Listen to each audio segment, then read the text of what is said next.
जय महाकाल, जय माँ भगवती काली। भाग 25। महर्षि वशिष्ठ जी के द्वारा संध्या को दीक्षा देना। संध्या बोली, जिस प्रयोजन की सिद्धि के लिए मैं इस शैल पर समागत हुई थी वह मेरा कार्य सिद्ध हो गया है। हे द्विज सत्तमो, हे विभो, आपके दर्शन मात्र से ही वह कार्य पूर्ण हो जाएगा। हे ब्राह्मण, मैं तपश्चर्या करने के लिए ही इस निर्जन पर्वत पर आई थी। मैं ब्रह्मा जी के मन से समुत्पन्न हुई हूँ और मैं लोक में संध्या नाम से प्रसिद्ध हूँ।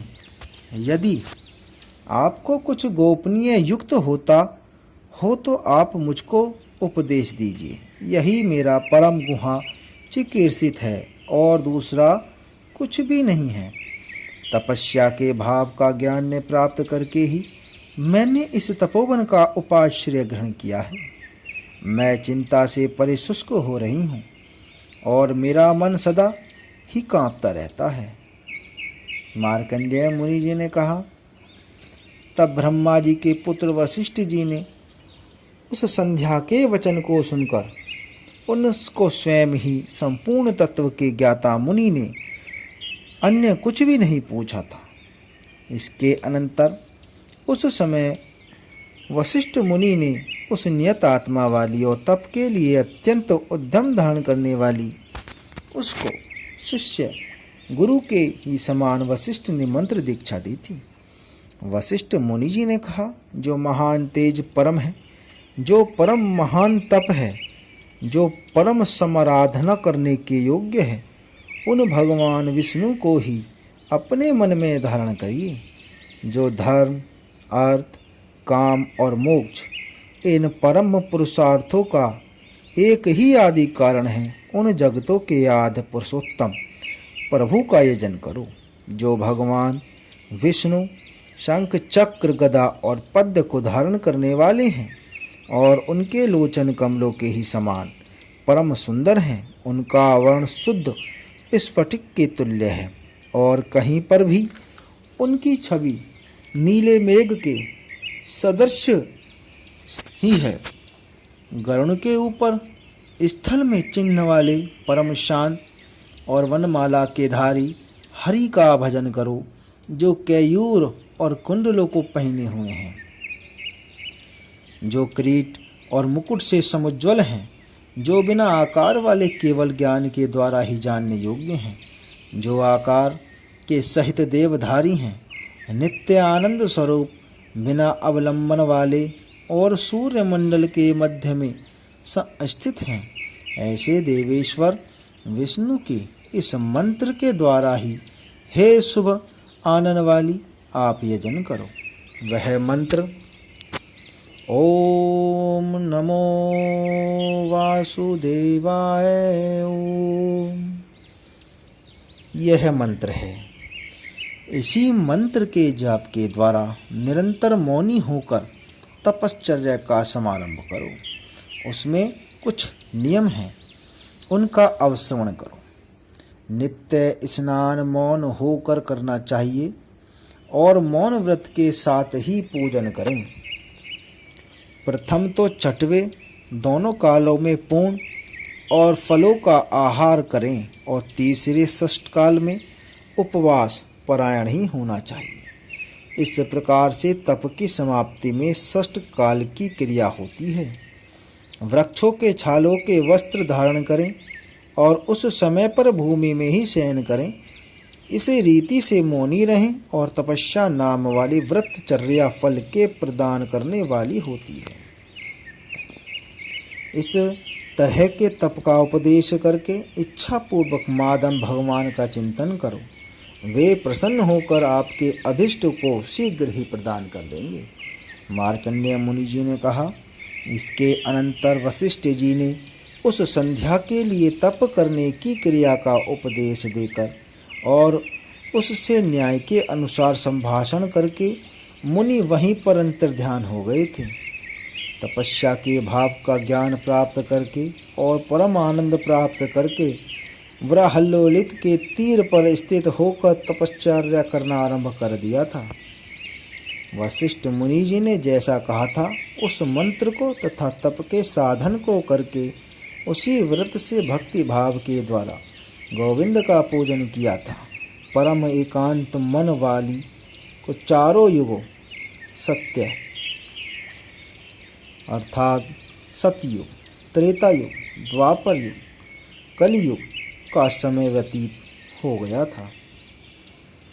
उसके इस अद्भुत तप को देखकर कोई भी विस्मय को प्राप्त हुए बिना नहीं रहा था कि उस तरह की तपश्चर्या अन्य किसी की भी नहीं होगी। इसके अनंतर मनुष्य के मान से चारों युगों की एक चौकड़ी व्यतीत हो गई थी। फिर अंदर बाहर और आकाश में अपना वपु दिखलाकर उस रूप से परम प्रसन्न हुए जिस रूप को उसने चिंतन किया था वही उनके सामने प्रत्यक्षता को प्राप्त हो गए थे, जो भगवान विष्णु इस जगत के स्वामी थे। इसके अनंतर अपने सामने अपने मन के द्वारा चिंतन किए गए हरि को देखकर बहुत ही प्रसन्न हुई थीं। उनका स्वरूप शंख, चक्र, गदा और पद्म के धारण करने वाला था तथा वे किरीट और मुकुट से परम समुज्ज्वल थे। पुंडरीक के समान उनके नेत्र थे और वे गरुड़ पर विराजमान थे। उनकी छवि नील कमल के समान थी। मैं भय के साथ क्या कहूँगी अथवा किस प्रकार से हरि भगवान का स्तवन करूँ, इसी चिंता में प्रयाण होकर उन्होंने अपने नेत्रों को मूंद लिया था। मूंदे हुए लोचनों वाली के हृदय में भगवान ने प्रवेश किया और उस संध्या को परम दिव्य ज्ञान को प्राप्त किया था और उनकी दिव्य वाणी बोलने की शक्ति दी थी तथा दिव्य चक्षु भी प्रदान किए थे। वह फिर परम दिव्य ज्ञान, दिव्य लोचन और दिव्य वाणी को प्राप्त करने वाली हो गई थी। उनसे प्रत्यक्ष में हरि को दर्शन कर उनका स्तवन किया था।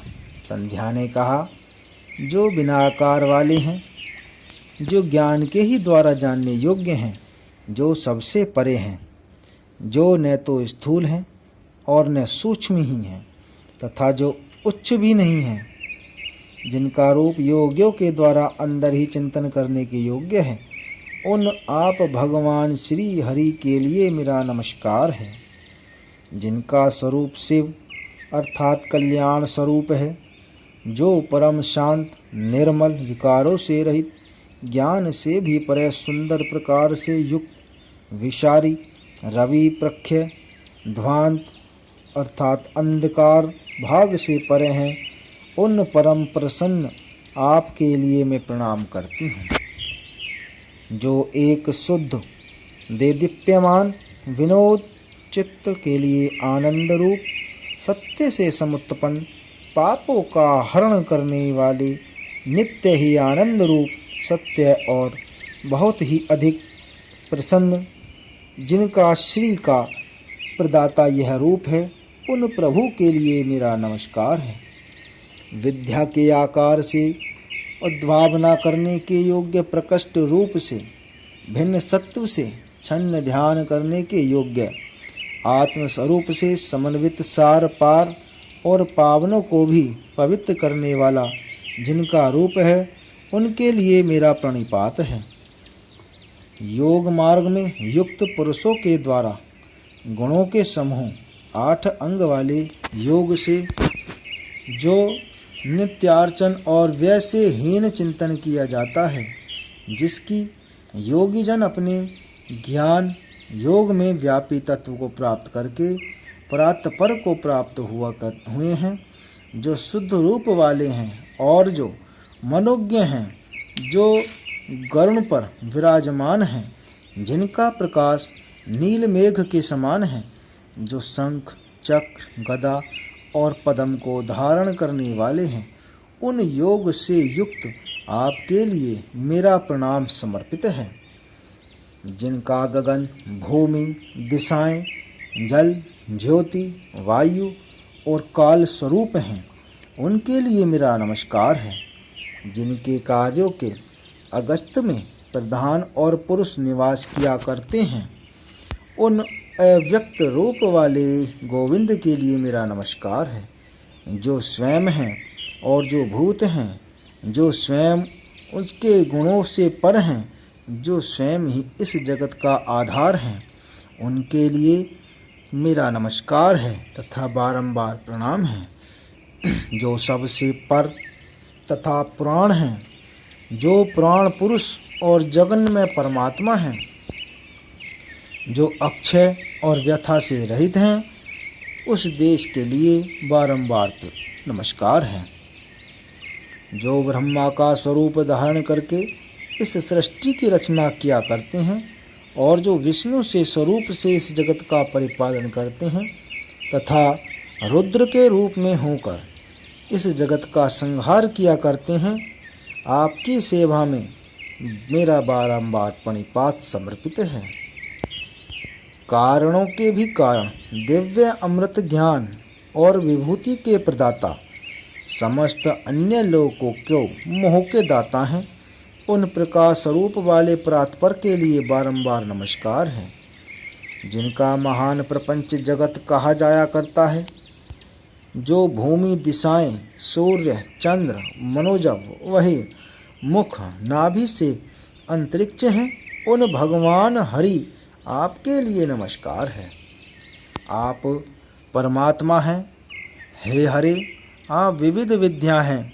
आप शब्द, ब्रह्मा और विचार के पर से भी पर हैं। जिस जगत के पति का न तो आदि है न मध्य और अंत ही होता है, उन देव का मैं किस प्रकार से स्तवन करूं, जो देव वाणी मन के गोचर से भी बाहर अर्थात पर हैं, जिनके स्वरूपों का ब्रह्मा आदि देवगण तथा तप के भी धन वाले मुनिगण भी विवरण नहीं किया करते हैं, उनके रूप मेरे द्वारा किस प्रकार से वर्णन करने योग्य हो सकता है।